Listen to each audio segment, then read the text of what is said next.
I'm going to show you how to navigate in the FIORI LAUNCHPAD. This is the second video of a trilogy that we are doing here in this channel. My name is Nuno Dias and I've been working with SAP since 2001 with my main focus in finance here. I work as an SAP FICO Contract. In case you want to reach me out for projects, please find my LinkedIn ID in the description of this video. If you are just reaching to this channel, its name is SAP at a glance and the aim is to share SAP knowledge. Therefore, do not forget, subscribe to this channel to receive new videos on a weekly basis.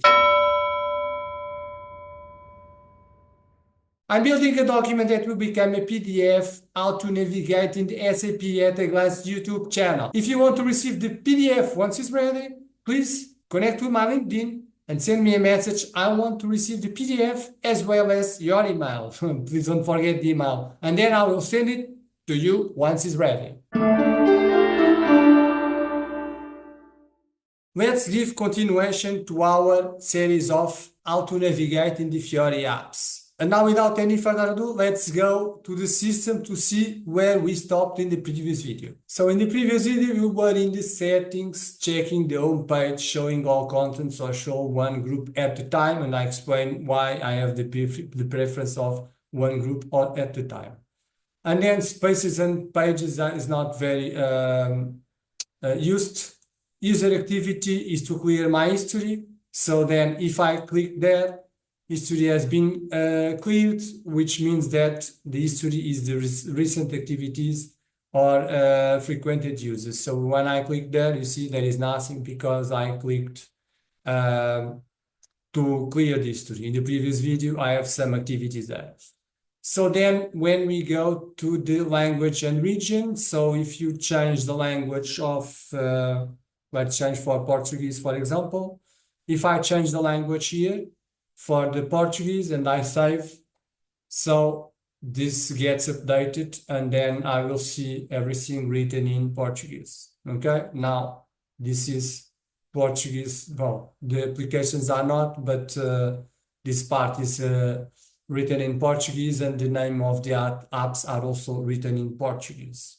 Okay, we can do the same if you go here, if you see here in the browser and then we type here EM and I click enter, I will also move my everything in my Launchpad to English. Okay, let's go back. So it's kind of a shortcut if you do not want to come here. You see, it was updated automatically for English. So default values, it's important to know.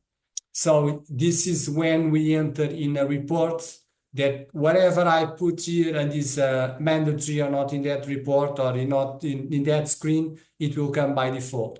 In my case, I have the S400, I have the fiscal year. This is a mandatory one, okay? Because I deleted it, comes always with zeros, like a ledger fiscal year. Let me put also 2024, okay?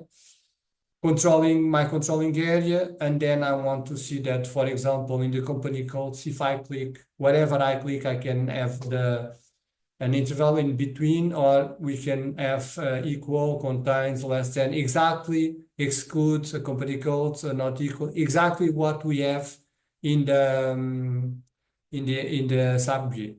Okay, I'm going to put okay and save. And I wanted to tell it to you, if you are enjoying this video as me doing it for you, please make a like to us. So let's give continuation to our video. Notifications. So if we have notifications or search personalized, I don't like to touch here on this one, and I'm going to explain you why. For example, we have here this option for the search, which is very useful. Let me see something that is, I can search with the transaction code. AB08, this is an easy one to recharge. So I might be in my own, and I know the transaction code, and I want to go AB08.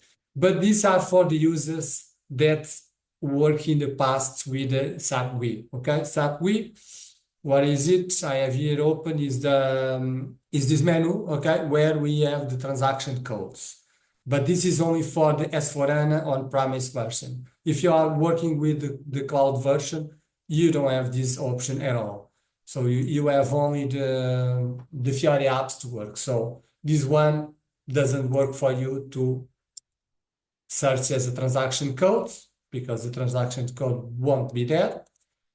But let me go back. You see, go back, always we click in the navigation, but we can do always something interesting. So I'm going to write this, instead of writing AS06, I'm going to write delete asset. So I'm going to the main again, and then I'm going to type delete asset. You see, when we start writing something, it comes by default the apps that are assigned to our user, to our role. If it's not there, it's not coming. So I'm choosing this one, and then I'm jumping directly to the app when I click from there. Is also a shortcut how to make the things happen. So let's navigate now in the report just to see this option that we have chosen, which is the default values, okay, where I define here my default values.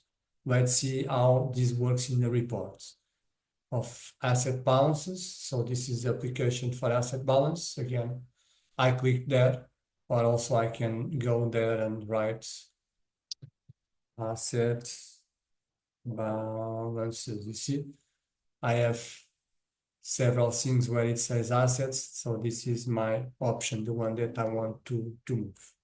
So now here by default, this is coming with my user. I need to choose a depreciation area that I would like to run this. I'm going to choose this one. These are the depreciation areas that I have in my chart of depreciations, which is assigned to my company codes. I'm going to make OK, and then we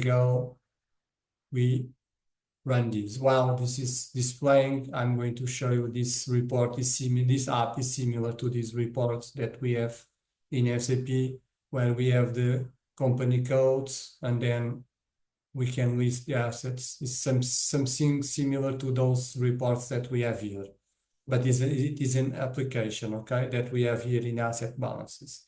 But this is only for the ones that have the version SAP S/4HANA on premise. Now we go back and then we have the account determination. Okay, let me go here.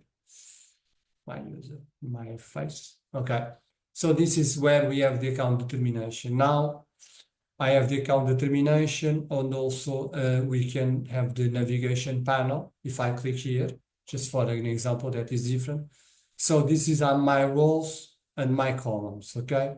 These are all the available fields that I have to insert in my reports, okay, in this app. Okay, so now we have here the navigation panel. I click here, I see what I have the roles, account determination for the roles and accounts class, okay?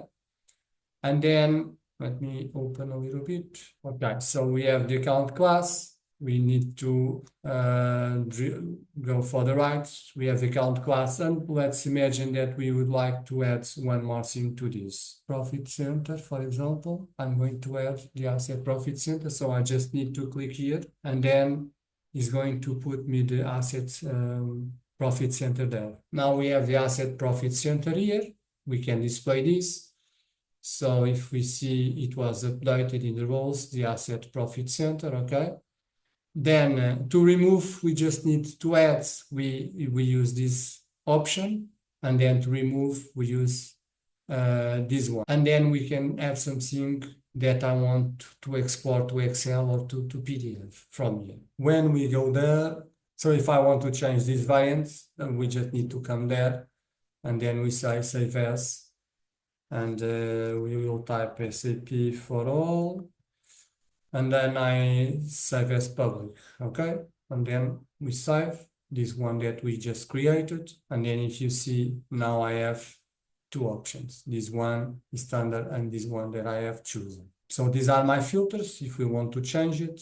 And I'm going to go back. So the way back for the main screen, I can click there, or I can go to my main page. So I am in my main page, and I would like you to write some comments whether this video was useful for you or not. Now you know how to navigate in the FIORI Launchpad. This was the second video of 3 videos. I have one more that is the most important for me. I left it for the end, so please go to the description to get the third video of the trilogy. And I want to thanks for watching this video. And as always, please subscribe this channel to receive new videos on a weekly basis. And I see you in the next video.